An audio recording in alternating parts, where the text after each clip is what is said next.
Well, hello once again. This is me, Leonard Wells, broadcasting as usual from HASLINGDEN, 30 miles or some 50 kilometres due north of Manchester in the UK, on Monday, the 7th of November 2011. This is part 46 in my series, The United States of Europe. And today we are looking at Moldova. This is one of a hodgepodge of countries that I hope will one day join the EU. Complicated situation, Moldova.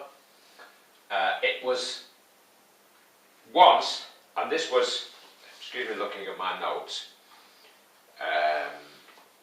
1812, which as you remember was the Napoleonic era.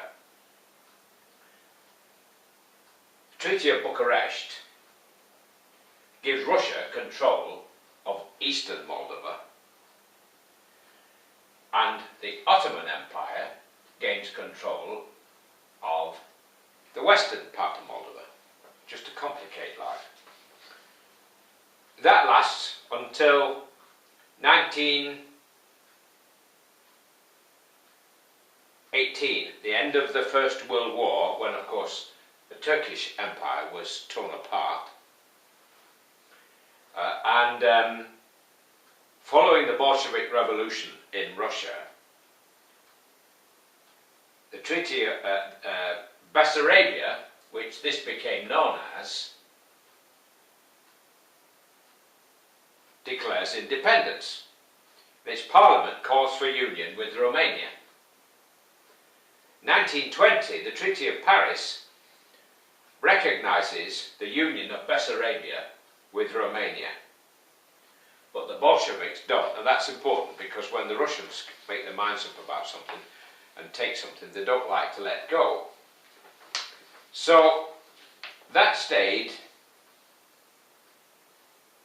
until 1939, when there was a secret pact. Well, it was a pact between Hitler and Stalin, but there were secret protocols to it, and Bessarabia was handed to Russia, just like that, and Romania had to accept it.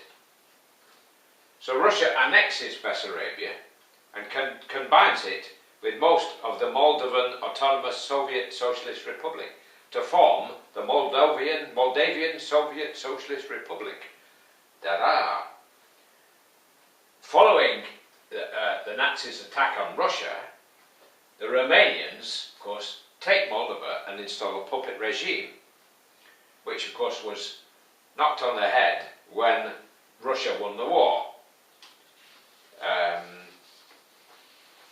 Come the late 1980s, when communism had its spring, when communism was on its last legs, was given it free rein by Mikhail Gorbachev, Moldova starts seeking its independence. Now, 2/3 of the people of Moldova are of Romanian descent, and the language, Moldovan language, is very similar to Romania.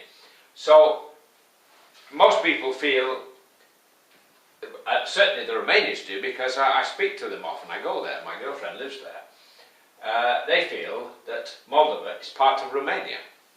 Capital is Chisinau, and we'll just tell you a few basic facts about Moldova, if I can find them. 33,000 square kilometres. Major languages are Moldovan, similar to Romanian, and Russian. Currency is the same as Romania, the leu. It's actually known as lei over there. They say 10 lei.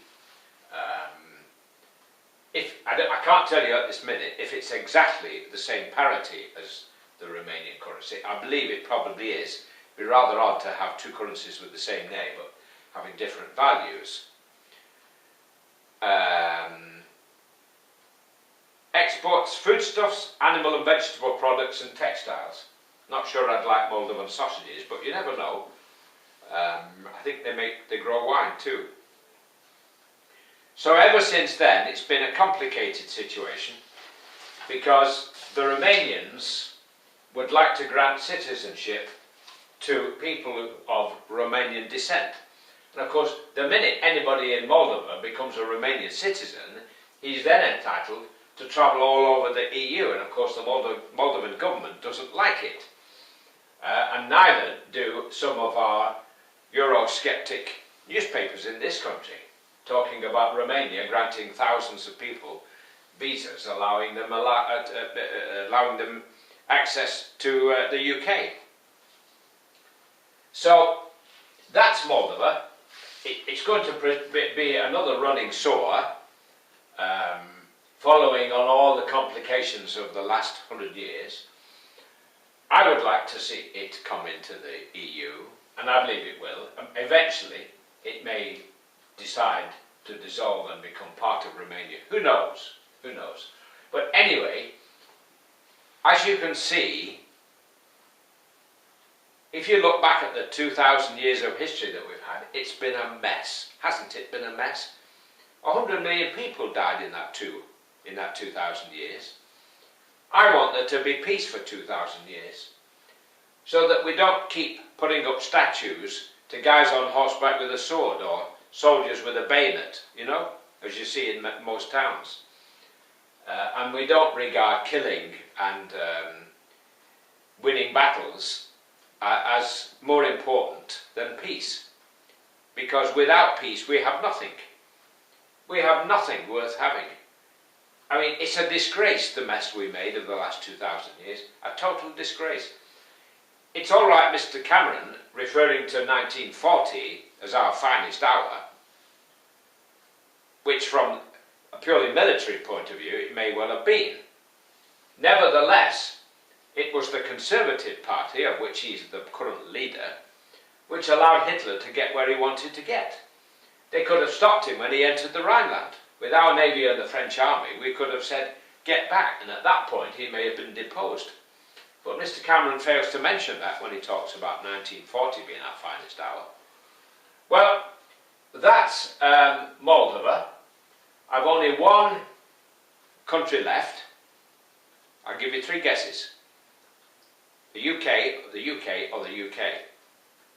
It's the UK. And in my next episode, which will be, I'll be making shortly, I will be talking about the UK. I won't waffle on too much because it will send you, to sleep.